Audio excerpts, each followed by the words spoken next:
Merhabalar, Hakan Ertan iyi günler diler. Fedakarlık sevgiden geçer. Sevgi yaşamda canlı emeğinizle, fedakar ruhunuzla, kabiliyetinizle hayatınıza anlam ve değer kattığınız her andan ibarettir.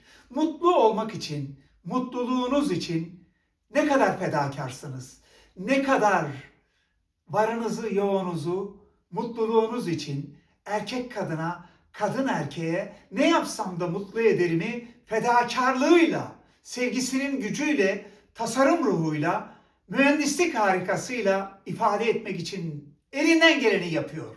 Ne bekliyoruz? Sevgi hayattır. Sevgi nefestir. Sevgi hayatın içindeki her şeydir. Sevgi üstüne inşa edilmiş, mutluluğunuzun her an zirvede tuttuğunuz muhteşem bir dünya diliyorum. Sevgiyle kalın.